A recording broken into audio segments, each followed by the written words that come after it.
ามทางแน่ประตูเราไปบ่ได้เด้อ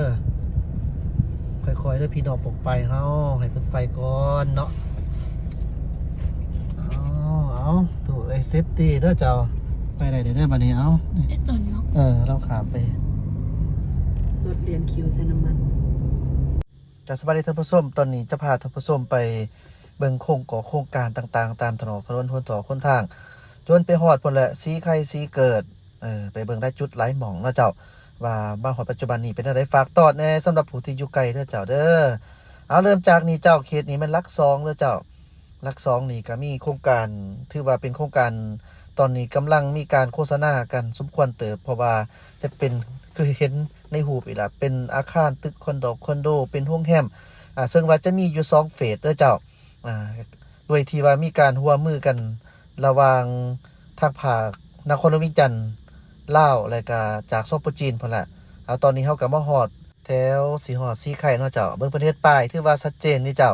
มีป้ายบอกว่าไปเมืองสังทองไปสีไข่ป้ายแบบนี้เห็นได้อยู่ที่นครปากเสมีหลายเนาะเจ้าจุดนี้อีกก็คือกันเพิ่นก็เขียนบอกว่าเป็นสีเกิดสนามบินหอค่ำยังประมาณนั้นเห็นแล้วก็เบิ่งได้ชัดเจนแม่นบ่เจ้าท่านผู้ชม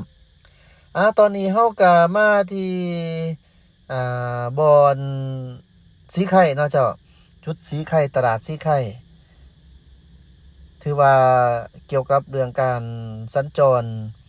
ก็แม่นสะดวกสบายและเพราะว่าเฮามีทางคอนกรีตมีไฟยังทางแล้วก็ได้เส้นทางที่ค่อนข้างว่ากว้างใหญ่สมควรเนาะเจ้าแล้วก็แน่นอนสิ่งปลูกสร้างยอมจะมีการเกิดขึ้นคือเบื้องซ้ายมือเฮาก็เห็นว่ามีตึกรางบ้านซองเกิดขึ้นแต่ว่าถนนตอนนี้ก็ถือว่ายังคงปลอดโปร่งเพราะว่าแอดมินเองก็ถือออกมาแต่เช้าๆเนาะเจ้าตอนที่ว่าพุ่นแหละคนยังบ่ทันออกจากเฮือนว่าซั่นซะ ก็พอดีมีเวียกมีงานเนี่ยเอาเส้นทางนี้เฮาก็มุ่งหน้าขึ้นทางภาคเหนือเขตนี้มีห้างโชว์รูมค่ารถไฟฟ้าเกิดขึ้นอย่างล่วงหลายเจ้าแต่ว่าน่าสังเกตว่าห้างรถไฟฟ้านี่ส่วนใหญ่เป็นว่าบ่มีฮอดรถจะมีการวางแสดงหรือว่าวางโชว์ขายอย่างต่างๆเนื่องจากว่าขายดิบขายดีเป็นกรณีพิเศษเด้อเจ้าเกี่ยวกับเรื่องห้างขายรถนี่โดยเฉพาะนี่แม่นรถไฟฟ้าเด้อถือว่าเป็นการที่ได้ขายดีที่สุดในช่วงนี้รัฐบาลเองก็รณรงค์กันให้มีการใส่ยานพาหนะเพราะว่าเพื่อเป็นการลดพรน้ำเขาน้ำมันเสือไฟนั่นเองเจ้าถือว่ามีนโยบายแต่ว่าหลายคนก็ยังคงคิดนักอยู่เกี่ยวกับเรื่องราคารถไฟฟ้านี่มันก็ยังคงอยากสูงกว่าบางสิก็อยากใส่อยู่แต่ยังคงอยากสูงบวกกับบางคนบอกว่าให้มีตู้สากไฟหลายขึ้นกว่าเก่าแน่ถ้าจะเดินทางไปไกลตัวอย่างไปใต้ไปเหนือจังซี่ก็อยากให้มีน้ำปรับน้ำหยังเพิ่นก็บอกกะว่ากล่าวกันได้หั่นน่ะเจ้าซั่นก็แม่นความเพิ่นได้บางเทื่อเนาะราคารถนี่ถือว่ายังคงแพงในบ้านเฮานี่ขี่ได้ก็แม่นเพิ่นเอิ้นเป็นเงินดอลลาร์พุ่นน่ะเจ้า2-3 หมื่น 4 หมื่น 5 หมื่นพุ่นแหล้วต้องเป็นแบบประมาณแบบนี้หั่นน่ะเจ้าฉะนั้นก็แน่นอนมันก็จะมีกลุ่มคนหนึ่งที่สามารถซื้อได้อีกกลุ่มคนหนึ่งกลุ่มคนส่วนใหญ่นี่ก็ยากอยู่หันประมาณนั้นบวกกับสินค้าราคามันแพงขึ้นอิหยังก็อย่ามันก็มีกันทั่วไปเบิดหั่นแหละอยู่ประเทศใดคือกันมันจะมีกลุ่มคนมีบ่มีกลุ่มคนปานกลางชนชั้นห่างมีอิหยังต่างๆก็ว่ากันไปเนาะเจ้าสิ่งที่สำคัญเฮาถึงบ่มีแต่ว่าเฮาก็สู้ๆไปนำกันเฮ็ดจังได๋ก็อย่าเนาะบ่ให้เฮาเดือดร้อนต่อกับสังคมแล้วพอเฮาเอาตัวเองรอดว่าซั่นซะเรื่องรถค่อยๆเป็นค่อยไปเว้าหลายใหญ่ห่างเกี่ยวกับเรื่องแบบนั้นจนว่าตอนนี้เฮาก็สิมาฮอดพี่ละอันแถวเส้นทางห้องหมอทงปงเนาะห้องหมอทงปงรถมือ2 คันได้เว้าเรื่องรถก็แน่มาใส่รถแล้วนี่หลายๆเนาะเจ้าบรรยากาศเนาะโอ้ยข่าวๆท่านผู้ชมเห็นบ่มื้อที่เกิดเหตุน่าจะวันที่22บ่เนาะอากาศร้อนอบอ้าวเด้แอดมินเองก็ได้มาแถวทางนี้เด้เพราะว่าบ่อนเกิดเหตุนี่เมืองขึ้นกับเมืองซีโคดเด้เมืองซีโคดนี่ล่ะเส้นทางที่เฮาไปนี่จะมีน้องแตงบ่ยังประมาณนี้น่ะเขตน้องแตงนี่น่ะเจ้าท่านผู้ชมเป็นบ่อนที่มักเฮ็บตกหนักแล้วก็อีกบางพื้นที่ของเมืองนาไซทองเนาะโอ้มันลงไปแล้วมันบ่แม่นง่ายนะเจ้าท่านผู้ชมมันบ่แม่นมักเฮ็บหน่อยน้อยมันซ้ำกำปั้นมันใหญ่กว่ากำปั้นพุ่นน่ะเห็นบ่จังคอยว่าเกิดให้มีหลังคาหัวมันทะลุลงมาบ่แม่นน้อยเนาะตกมาจากบนสูงเด้เจ้า มันเปื่อยบ่ทันโอ้แสดงความเสียใจนํเจ้าของยาเจ้าของเฮือนเจ้าของรถที่ว่าถูกได้รับผลกระทบก็เห็นว่าหลายภาคส่วนนี่ก็ให้การร่วมมือโดยเฉพาะแม่นเพิ่นเองก็ได้มีการช่วยเหลือเนาะก็สิให้มันช่วยเหลือจนว่าเพียงพอแท้ๆนี่ก็ยากอยู่เพราะว่าจำนวนคนก็หลายแน่ฉะนั้นก็อาจจะได้บางส่วนก็เฮ็ดจะได้ก็ถือว่าเป็นการอ่าให้กำลังใจซึ่งกันและกันหั้นนะเจ้าเฮายังมีเหือแห้งเฮาวิทย์ตัวนี้ไปแล้วเฮาก็จะยื่นขึ้นมาสู่ใหม่เด้อพี่น้องปองปายเฮาสู่ใหม่แอดมินนี่ก็ช่วยจังแหน่ช่วยโฆษณาได้ทาง Facebook Fanpage บ่ส่วนตัวบ่จังซี่ช่วยโฆษณานอกระลงให้มีการ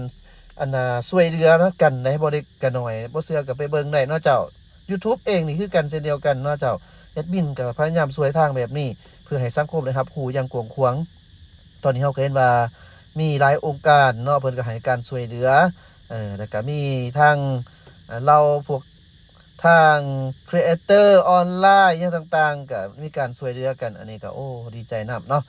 ตอนนี้เฮาก็ฮอดตลาดน้องเหนียวแล้วเจ้าท่านผู้ชมตลาดน้องเหนียวในจุดขอบเขตนี่แหละเนาะแต่ว่ามันเข้าลึกเข้าไปทั้งน้องตกน้องเตงนี่ประมาณนี้ที่ว่าเกิดบักเข็บพายุบักเข็บตกนะเจ้าตอนนี้ก็อีกเทื่อนึงกลับมาถนนหนทางก็เห็นได้ว่าสะดวกสบายในการเดินทางในเช้าของมื้อนี้เฮาเองก็ได้เดินทางสบายว่าซั่นซะแล้วพุ่นแล้วอีกประมาณ 7:30นเนี่ยประมาณพุ่นแหละเจ้าเพิ่นจะมีการติดขัดบัดนี้ตอนนี้เฮาก็บ่ฮอดแถวเส้นทางแยกเนาะเจ้าคันเฮาแยกเบื้องขวามือนี่เฮาสามารถออกไปทางดงนาทองได้บ่ประมาณนั้นเจ้าแล้วก็ไปเบื้องซ้ายมือก็จะออกไปทางพุ่นแหละทางกระทรวงยทคหยังต่างๆประมาณนั้นชัดเจนเนาะเจ้าถือว่าเกี่ยวกับเรื่องการปลูกสร้างต่างๆเฮาก็ฮู้ว่าหน้าหูหน้าตาขึ้นจะได้จักหน่อยท่านผู้ชมผู้ที่อยู่ไกลนี่พอสิฮู้อยู่บ่เนาะเขตน้องแตงน้องแตงสีไข่ลงมาฮอดน้องแตงขึ้นนะเนาะต้องว่าขึ้นเด้อพอมุ่งหน้าไปทางภาคเหนือชื่ออะไรบ่เนาะนี่ถนน13เหนือที่มีการเปลี่ยนโซมใหม่ตะกี้นี่ก็โอ้ยหลายคนจมมาเดี๋ยวนี้นี่ก็ถือว่าสะดวกสบายแล้วฉะนั้นก็เนาะคือเว้านํกันหั่นน่ะเจ้ารักษาสิ่งแวดล้อมรักษาความสะอาดช่วยกันเด้อขี้เหนียวขี้เหงื่ออย่าสิทีมสะทีมทรายขี้ดินขี้ดอนอย่าสิกวดลงคลองน้ำอันเด้อมันสิเฮ็ดให้อุดตันจังได๋ยามฝนนี่ก็ใกล้สิมาฮอดอีกแล้วเด้อพี่น้องปองปายเฮาในทางดีเด้อก็ช่วยกันปกปักรักษาเนาะเจ้า อันละแอดมินก็เว้าเนาะตลอดอยู่แหละเรื่องแบบนี้เพราะว่าเฮาก็อยากให้ผู้คนครับฮู้ถึงว่าฮู้แล้วก็อยากให้ฮู้ขึ้นอีกขนาดเจ้าประมาณนั้นจนว่าเป็นเกี่ยวกับในชีวิตประจำวันของเฮาเกี่ยวกับเรื่องการปกปักรักษาท่านผู้ชมตอนนี้ตัดมาที่เส้นทางดงนาทองน้องพญาขอบใจหลายที่ตามรับชมเด้อขอบใจ Subscribe